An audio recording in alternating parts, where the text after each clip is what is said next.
Let's do a brief overview of the new LOGIQ.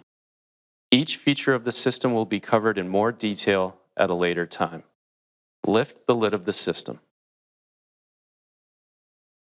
The LCD monitor position can be adjusted for easy viewing. Tilt the LCD monitor for the optimum viewing angle. To power on the system, press the power button on the right-hand side of the control panel. Continuing down the control panel, you will find the patient, exam, and two configurable keys. The rotary dial and up-down keys control the submenu that is found at the bottom of the monitor. On the lower left corner of the control panel, you will find 3 LED indicators for battery status, battery charge, and low battery.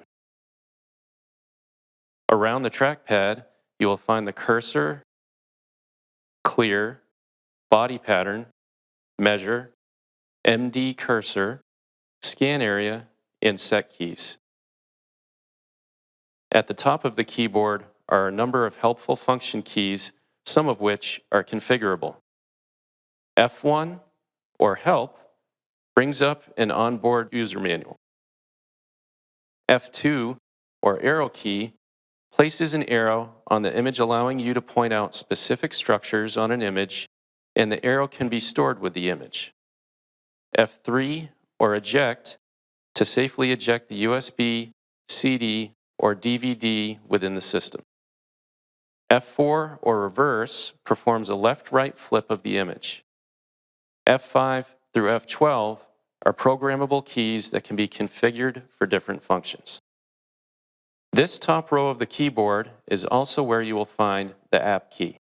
This key provides additional imaging parameters that may be helpful for image optimization. At the bottom right corner of the keyboard, find the Utility key next to the spacebar.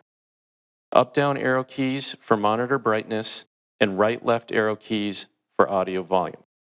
Please note, to adjust brightness or volume, use these keys with the Control key. The Gain Auto Optimize rotary dial is surrounded by the mode keys B mode, color, PW, PDI, and M mode. Underneath the gain dial are right, left, or stop start keys. Next to the mode keys are the controls for depth, zoom, and ellipse. There are 2 more programmable store keys on the right side of the control panel and the freeze key.